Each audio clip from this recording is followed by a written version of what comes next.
Welcome back to AM Northwest. Our next guest recently completed a 9-year labor of love exploring his tumultuous relationship with his father through the lens of his dad's service in the Vietnam War.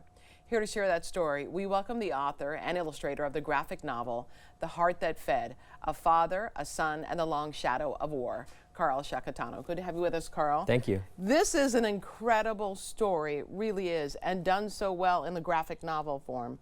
Why'd you want to do it? Why'd you want to put it all out there? Your relationship with your dad and Vietnam War. Yeah, well, I grew up hearing these stories from my dad about his time in the war. He was there in the Air Force during the Tet Offensive. He was there in the State Department during the evacuation in '75, and I always knew that he had this really dramatic career, and I thought that deserved to be told in some form. And I grew up with comics, and I always wanted to be a comic book. Didn't he give you like your first Superman comic or something like that? Well, I grew up with a lot. I think maybe cartoons and things like that he gave me, and my mom also actually gave me some early comics that because I wasn't doing my summer reading, so she smart. Yeah, right. Yeah. So it was a way to kind of get me. Just read something. Right. Yeah. Exactly. So I grew up with the sort of the form and wanting to be a comic book illustrator, and as I started to kind of sit down and really think about making this project a reality, I also realized that there was more that I wanted to tell about my father's story, that I wanted to talk about what he did in Vietnam, but I also wanted to talk about what he brought home with him, an appreciation for Vietnamese culture, for Vietnamese people, but also a lot of trauma, post-traumatic stress disorder, and to illustrate the way that kind of bleeds out into families and relationships. He had quite the temper. I mean, you illustrate that in the book about you'll just be riding along, he'll start screaming at people. And so it came out on you and your mom. Right. Yeah, it was sort of a fact of life that I wasn't really aware was necessarily strange or out of the ordinary. And also, I come from a Sicilian background, and so you can kind of mask that when around the dinner table you're used to a grandfather who also gets pretty loud and animated, and other people in the family and stuff. So yeah, it took a while before I think even he was able to connect what that was and where that was coming from.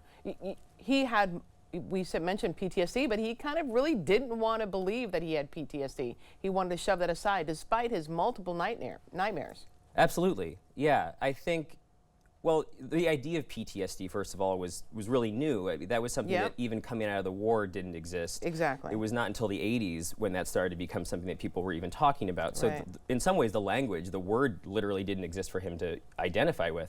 But I think largely, too, there was a concern that would be a real admission that the war did have a lasting impact on him in some way. And also, I think it's important to remember that at that period, a lot of Vietnam vets didn't receive a very warm welcome. They were hated. Right. And he felt that. Right. And so it's very hard to tell your story and to be heard in the context of that atmosphere. In putting together this book, you used your aunt's letters that he wrote to her, and he was really detailed about what happened in those letters. Yeah, I was incredibly lucky that she held on to those for all those years. And I didn't know those existed until after I started putting this book together. And then my dad approached me and said, my sister held on to these, do you think you want them? And he thought they were just kind of boring, but to me it was this gold mine of the internal thoughts of my father in his early 20s that I couldn't have emulated otherwise or come up with on my own. But I thought it gave such a fascinating, and as you said, kind of honest insight into what he was dealing with. You had so many conversations with him. Did you walk away from some of those thinking, I never had a clue? Yeah, I think that's true. I knew a lot, but I think because he sort of tried to shelter himself from the idea that it was traumatic or damaging. I think other veterans told him, just forget about it. Right, yeah, well, and I think he says this a lot, that he had to learn to compartmentalize things, especially when he was there, really to survive. Yeah.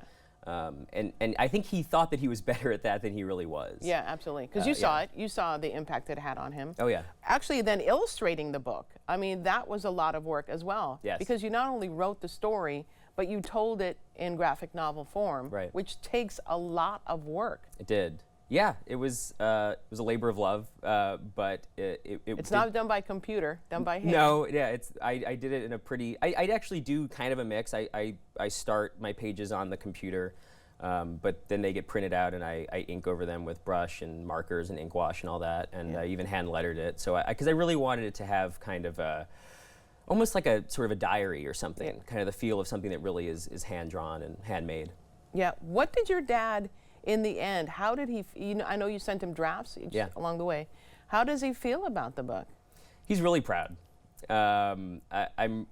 It's been a great experience because working on the book also meant a lot of time with my dad. And you went to Vietnam with him. You went back. Yeah, that's right. That's huge. That's a huge part of it. Yeah, we went back in early 2020, right before the COVID. So that was also sort of miraculous because we almost weren't able to make the trip, and I don't think the book would have been what it was if we hadn't been able to do that. Because it was meaningful for us as father and son, but it was also, I think, a really powerful sort of cap to the story and a way to encapsulate the whole thing. But yeah, that was a big deal for both of us, for me to be able to see and hear and taste and smell these things that he had all those years ago. And I think it was really important for him to go back to the country and to understand that this place had moved on from the war. Right. Because for him, it was really still frozen in 1975, and he couldn't really understand that it was different until he was back. He also felt compassion from the Vietnamese people.